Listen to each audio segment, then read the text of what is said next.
மாமாவுக்கு சீக்கிரம் குணமாகணும். ஒரு 6 மாசம் அவர் கண்ணில் படாம நான் இருக்கலாம்னு முடிவு பண்ணிருக்கேன். நீ இல்லைன்னா சிவா சிவாவே இருக்க மாட்டான். அவனை நீ பார்க்கலனா கூட பரவாயில்ல சக்தி, அவன் பக்கத்திலே இரு. அதுவே அவனை சீக்கிரமா குணப்படுத்திடும்.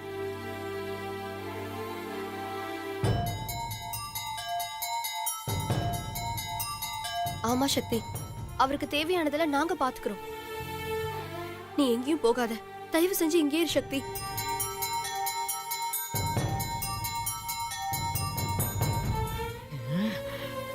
ஆமா சக்தி, நீ எங்கேயும் போகாத ப்ளீஸ். நீ அவருக்காக பாக்குற, அது தப்பு இல்ல. ஆனா எங்களை பத்தியே நீ கொஞ்சம் யோசிக்கணும்ல. எங்களுக்கு நீ வேணும் சக்தி. தயவு செஞ்சு எங்களை விட்டுட்டு போயிடாத சக்தி. அக்கா, இப்ப இருக்கிற நிலைமையில மாமாவோட உடம்பு தான் முக்கியம். நான் எங்கேயும் போகல, நான் கொஞ்சம் தள்ளி இருக்க போறேன், அவ்வளவுதான். நீங்க எப்ப வேணும்னாலும் என்ன பார்க்கலாம். முதல்ல மாமா குணமாகணும்க்கா. சக்தி ப்ளீஸ் அண்ணி, தயவு செஞ்சு என்ன யாருமே இப்ப தடுக்காதீங்க. சக்தி, இப்போ நீ வீட்டை விட்டு வெளியே போனா எங்க தங்குவ? என்ன சுந்தர், நாம இருக்கிறது சென்னை. இங்க தங்கறதுக்கு இடம் இல்ல. வெளியூர்ல இருந்தெல்லாம் இங்க வந்து தங்கும் போது நான் இங்கே இருக்கிறவா, எனக்கு இடம் இல்லாமலே போயிடும். ஏதாவது ஒரு லேடிஸ் ஹாஸ்டல்ல போய் தங்கிக்கிறேன். அப்படி வா வழிக்கு. சக்தி, ஹாஸ்டல்லாம் சரியா இருக்காது சக்தி. ஆமா சக்தி, நீ அப்படிலாம் போய் கஷ்டப்படணுமா? அதை பார்த்துக்கிட்டு எங்களால எப்படி நிம்மதியா இருக்க முடியும்? அம்மா, உங்க எல்லாருக்கும் நான் திரும்பவும் சொல்றேன், இப்ப நமக்கு மாமாவோட உடல்நிலை மட்டும்தான் முக்கியம். என்னை பத்தி கவலைப்படுற நிலைமையில நான் இல்ல.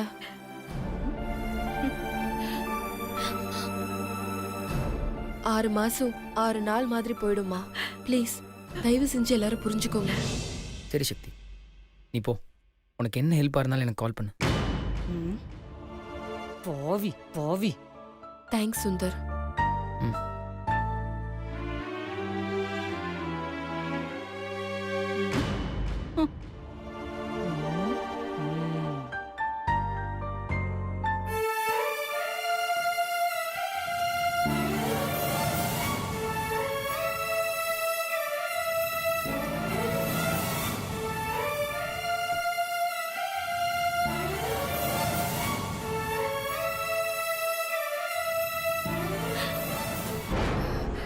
அம்மாடி, இந்த அளவுக்கு நான் சந்தோஷப்பட்டதே இல்லம்மா.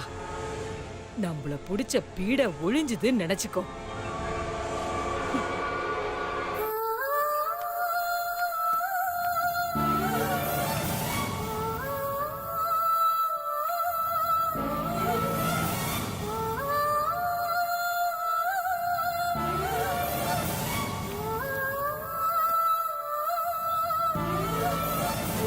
மாமா, நான் உங்களை விட்டு வெளியில வந்துட்டேன் மாமா. ஆனா எனக்கு எங்க போறதுன்னே தெரியல மாமா. நீங்க தானே மாமா உலகம். நான் உங்களை விட்டு எங்க போவேன், என்ன பண்ணுவேன்னு எனக்கு தெரியல மாமா. நீங்க நல்லா இருக்கணும் மாமா. சீக்கிரம் உங்களுக்கு சரியாகணும்.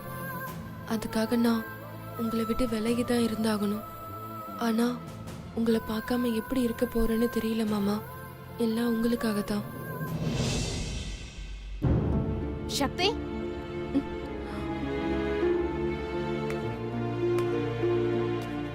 என்ன சக்தி, எங்க போறதுன்னு தெரியாம குழப்பமா இருக்கா? என்னடா இவ நம்ம மனசுல இருக்கிறத கரெக்டா சொல்றாளேன்னு பாக்குறீங்களா? எனக்கு எல்லாம் தெரியும்.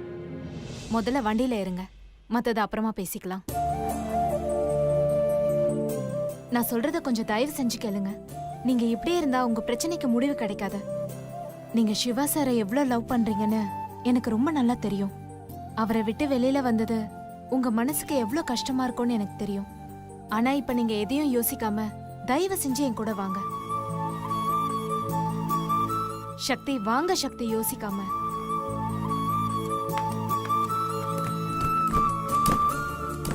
வாங்க சக்தி.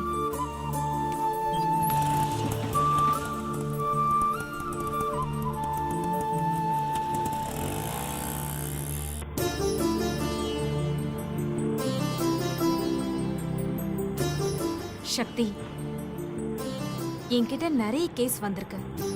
ஆனா உங்க கேஸ் ரொம்ப வித்தியாசமானது.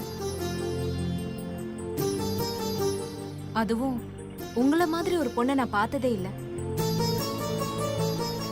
ஆரம்பத்துல சிவா உங்களை பத்தி நிறைய சொல்லுவாரு. நீங்க தைரியமான பொண்ணு, ஸ்ட்ராங் ஹார்ட்டட் உமன், எதையும் ஜஸ்ட் லைக் தட்னு முடிச்சிட்டு போயிடுவீங்க. எவ்வளவு பெரிய கஷ்டமா இருந்தாலும் ஒரே நைட் தான் எல்லாத்தையும் தூக்கி எறிஞ்சிட்டு காலையில எழுந்து வரும்போது புதுசா வருவீங்கன்னு சொல்வாரு. நான் கூட அவருக்கு உங்க மேல இருக்கிற அளவு கடந்த காதல்னால தான் இப்படி சொல்றாருன்னு நினைச்சேன். ஆனா நான் உங்க வீட்டுக்கு வந்து உங்க கூடவே இருந்து பார்த்ததுல சொல்றேன், உண்மையாவே சிவா சார் சொன்னது எல்லாமே சரியா தான் இருந்தது. நான் பார்த்ததிலே தைரியமான பொண்ணுனா அது நீங்க தான். ஆனா நீங்களே இப்படி வருத்தப்பட்டுட்டு இருந்தா எந்த யூஸும் இல்ல. பெண்கள் இந்த உலகத்துக்கு வந்ததுமே முதல்ல போராட கத்துக்கணும்.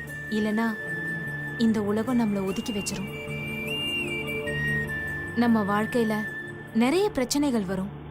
சில பிரச்சனைக்கு உடனே முடிவு தெரியும். ஆனா சில பிரச்சனைகளை அது போக்கிலே விட்டுறணும். இல்லனா குழப்பம்தான் மிஞ்சும். பிரச்சனைக்கு கூட தீர்வு கண்டுபிடிச்சிடலாம். ஆனா குழப்பத்துக்கு குழப்பம் இருக்கும்போது எல்லா முடிவுமே தப்பானதா தான் இருக்கும். அதனால குழப்பத்தை தெளிய விட்டுட்டு முடிவெடுக்கணும். அதனால இப்ப நீங்க வெளியில வந்ததை பத்தி யோசிச்சுட்டு இருக்காம பிரச்சனையை முடிக்க வழியை தேடணும். இந்த நிலைமையில மாமாவை விட்டுட்டு வந்துட்டோமே, நான் எடுத்த முடிவு சரியா தப்பான்னு தெரியாம நான் ரொம்ப குழப்பத்துல இருந்தேன். ஆனா உங்க வார்த்தை எனக்கு ஒரு தெளிவை கொடுத்துருக்கு. ரொம்ப தேங்க்ஸ். இந்த உலகத்துல கஷ்டப்படுறவங்களுக்கு உதவியை விட ஆதரவு தான் முதல்ல தேவைப்படுது. ஆனா எங்க ஆதரவு சொல்ல போனா உதவி செய்ய வேண்டியிருக்குமோன்னு பயந்துகிட்டு நமக்கு என்னன்னு எல்லாருமே போயிடுறாங்க. மேடம் நீங்க சொன்ன இடம் வந்துருச்சு மேடம். அப்படியே ஓரமா நிப்பாட்டிக்கோங்க.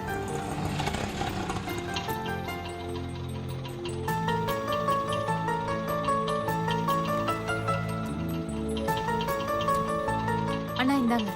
Okay madam. வாங்க சக்தி.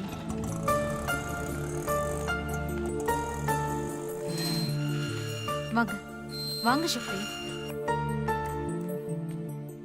இந்தாங்க இந்த சாவியை பிடிங்க. பயப்படாதீங்க, இது என்னோட வீடு தான். ஆனா இனி உங்க வீடும் இதுதான். நீங்க எத்தனை நாள் வேணும்னாலும் தாராளமா இங்க தங்கிக்கலாம். இந்த வீட்ல இது வரைக்கும் நான் தனியா தான் தங்கிட்டு இருந்தேன். இனிமே நீங்க என் ரூம்மேட்டா என் கூடவே இங்கே தங்கிக்கலாம். என்ன சக்தி, என்ன சம்பந்தமே இல்லாம ரோட்ல நின்னுட்டு இருந்தவள வீட்டுக்கு கூட்டிட்டு வந்து தங்க சொல்றாளே, இதுல ஏதாவது வில்லங்கம் இருக்குமான்னு யோசிக்கிறீங்களா? நீங்க பயப்படாம தங்கலாம்.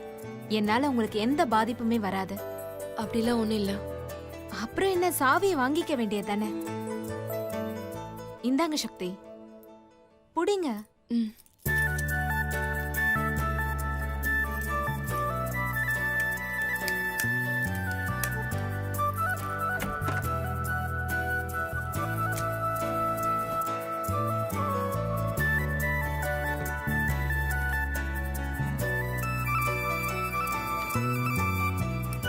சக்தி, நான் முன்னாடி சொன்னதுதான். எதை பத்தியும் யோசிக்காதீங்க. உங்க மாமாவை எப்படியாவது காப்பாத்தி உங்க வாழ்க்கையை நல்லா அமைச்சுக்கணும். அதை பத்தி தான் நீங்க யோசிக்கணும். உள்ள வாங்க, என்ன பண்றதுன்னு நான் சொல்றேன். வாங்க போலாம்.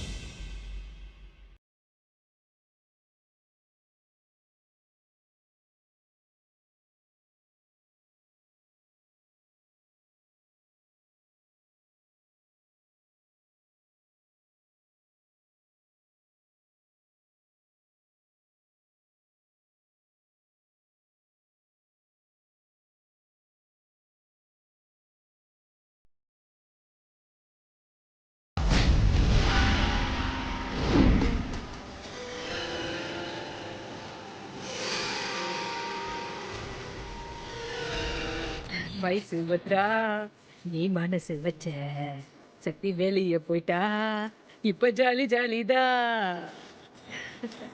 வா சுபத்ரா, வந்து என் கூட சேர்ந்து குத்தாட்டம் போடு. வா வா.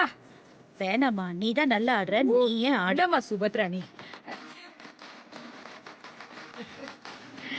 நான் உன்னுடைய ரவுடி பேபி.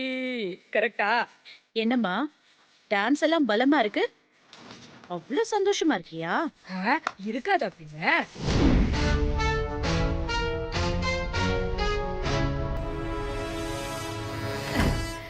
சுபத்ரா, நான் உனக்கு ஒரு கதை சொல்றேன் கேளு. நரகாசுரன்னு ஒருத்தன், அவன் எல்லாரையும் துன்புறுத்திட்டு இருந்தான். கண்ண அவதாரம் எடுத்து அவனை கொன்னுட்டான். அவன் செத்துட்டான்னு மக்கள் கவலைப்படலமா, சந்தோஷமா கொண்டாடினாங்க. அதுதான் தீபாவளி.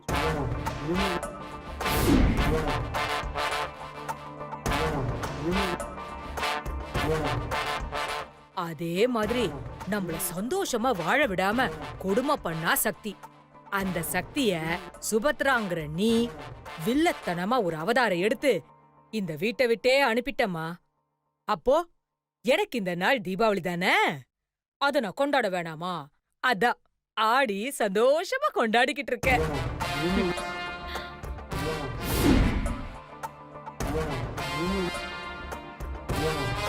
சுபத்ரா, இந்த முருங்கை மரத்துல ஒட்டி இருக்கிற பிசுனு மாதிரி இந்த சக்தி நம்ம வீட்டை விட்டு போகாம நமக்கு தொல்லை கொடுத்துக்கிட்டே இருந்தான்.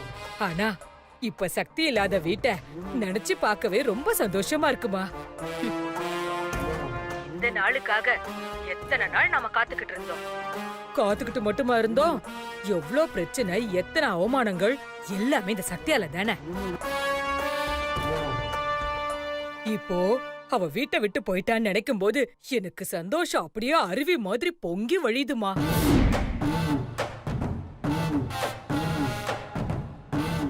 ரொம்ப சந்தோஷப்படாத, ஏதாவது ஏடா குடமாயிட போகுது.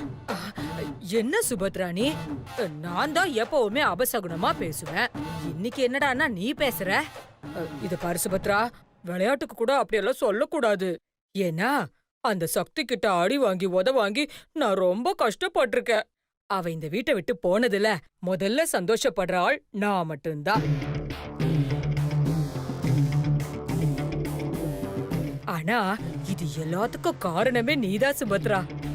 ஒவ்வொரு தடவையும் நம்ம பிளான் பண்ணும்போது அவ கெடுத்து விட்டுடுவா. ஆனா நீயும் சளைக்காம அவளுக்கு ஈடு கொடுத்து யோசிச்சு இன்னைக்கு அவளை ஜெயிச்சிருக்க.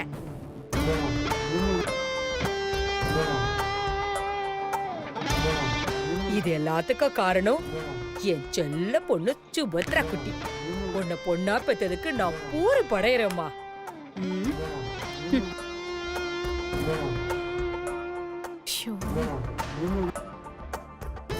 அந்த சக்தி என்ன ரொம்ப சீண்டி பார்த்துட்டா. அவளை வீட்டை விட்டு அனுப்புறது அவ்வளோ ஈஸியான காரியமா இல்ல. நாம எது செஞ்சாலும் அதுக்கு அவ ஒரு செக் வச்சா. ஆமா வச்சா. ஆனா நீ இப்ப ஆட்டமே முடியற மாதிரி ஒரு செக் வச்ச பாரு, இதுதான் சரியான செக்கு. அவளால எதுவுமே பண்ண முடியாத அளவுக்கு பண்ணிட்டே சுபத்ரா.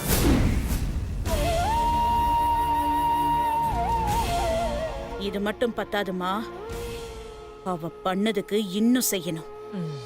ஆனா சுபத்ரா, இன்னும் நீ ஒண்ணு செஞ்சிருக்கணும். என்ன? நீ அந்த சக்தி கிட்ட 6 மாசத்துக்கு சிவாவை பார்க்க கூடாதுன்னு சொன்னதுக்கு பதிலா லைஃப் ஃபுல்லா பார்க்க கூடாதுன்னு சொல்லி இருக்கணும். நீ தப்பு பண்ணிட்டமா.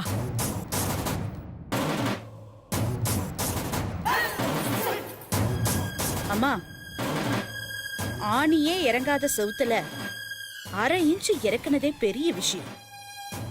கொஞ்சம் பொறு, முழுசா முடிக்கலாம். ஆடு புலி ஆட்டத்துல ஆட்ட ஒவ்வொன்னா வெட்டுற மாதிரி அந்த சக்தியை கொஞ்சம் கொஞ்சமா காலி பண்றேன்.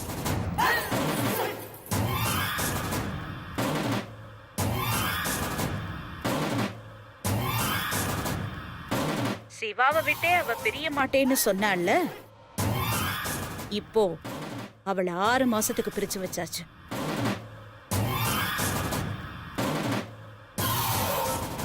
ஆறு மாசம் கழிச்சு சிவாவை பார்க்கலாம், பேசலாம், ஒன்னா சேர்ந்து வாழலான்னு கனவுல இருப்பா.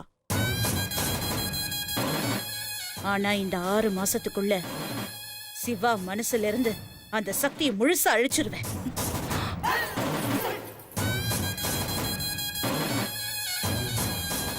சக்திங்கிற பேரு கூட அவன் நினைப்புல இல்லாம பண்ணிடுவேன். இந்த 6 மாசத்துல சிவாவுக்கு வேற ஒரு பொண்ணை பார்த்து அவனுக்கு கல்யாணம் பண்ண ஏற்பாடு பண்ணிடுவேன்.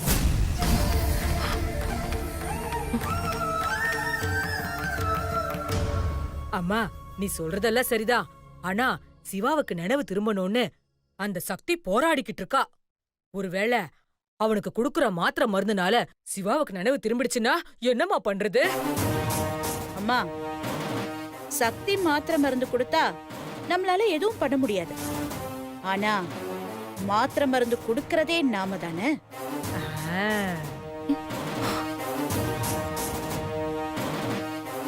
சிவாவுக்கு மாத்திரை மருந்து கொடுக்காம விட்டு அவனை இப்படியே இந்த நிலைமையிலே வச்சிருக்கிறது தான் நமக்கு நல்லது.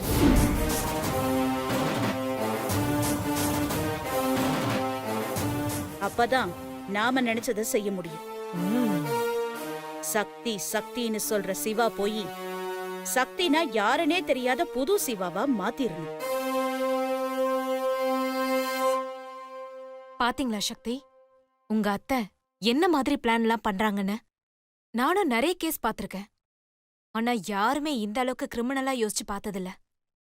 உங்களுக்கு வேணா இது புதுசா இருக்கலாம், ஆனா என்னை பொறுத்த வரைக்கும் இது ரொம்ப பழசு. சுபத்ரா, நீ நல்லா பிளான் பண்றமா. ஆனா ஒரு விஷயத்த மறந்துடாத. என்ன? அந்த சக்திய அவ்ளோ ஈஸியா நினைச்சிடாத.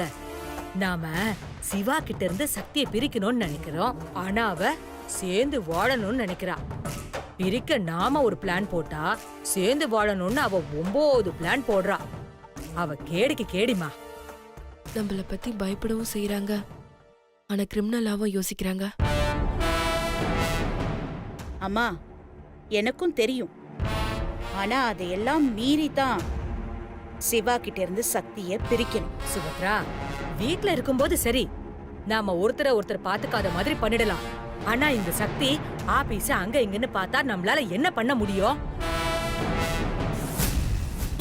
வெண்ணெய் வழியதான் செய்யும், நம்ம வாயில வந்து ஊத்தாது. ம், நாம தான் அது நம்ம வாய்க்கு கிடைக்கிற மாதிரி பண்ணணும்.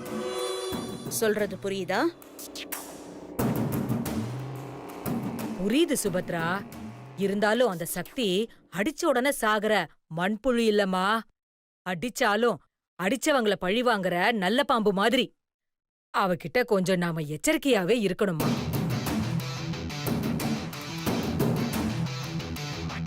நீ சொல்றது சரிதாம்மா. ஆனா மூச்சுக்கு பயந்தா முத்தெடுக்க முடியாது. ஒரு விஷயத்தை சாதிக்கணும்னா நாம போராடிதான் ஆகணும்.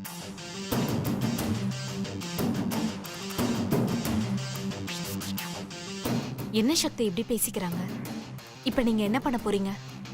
அவங்க இப்படிலாம் யோசிப்பாங்கன்னு எனக்கு நல்லாவே தெரியும். நான் அங்க இருந்தா இன்னும் வேற மாதிரிலாம் யோசிப்பாங்க. அதனாலதான் மாமாவுக்கு நினைவு வர வரைக்கும் கொஞ்சம் தள்ளி இருக்கலான்னு வெளியில வந்துட்டேன். இனிமே என்னோட முதல் வேலை மாமாவுக்கு நினைவு வர வைக்கணும். மத்தது எதுவா இருந்தாலும் அப்புறமா பாத்துக்கலாம். கவலைப்படாதீங்க சக்தி, நீங்க நினைச்சது கண்டிப்பா நடக்கும். உங்களுக்கு துணையா நான் இருப்பேன். நீங்களும் சிவா சாரும் நிச்சயமா ஒண்ணு சேர்ந்து சந்தோஷமா வாழ்வீங்க. ம், கவலைப்படாதீங்க. என்னென்னவோ பிளான் பண்றாங்க. இதையெல்லாம் மீறி நம்ம மாமாவை காப்பாத்தியே ஆகணும்.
மாமா நான் உங்களை விட்டு வந்துட்டேன்னு வருத்தப்படாதீங்க மாமா.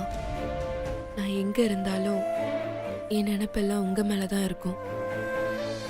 என் உடம்பு மட்டும்தான் உங்களை பிரிஞ்சு வந்திருக்கு. என் மனசை உங்ககிட்டயே தான் மாமா விட்டுட்டு வந்திருக்கேன்.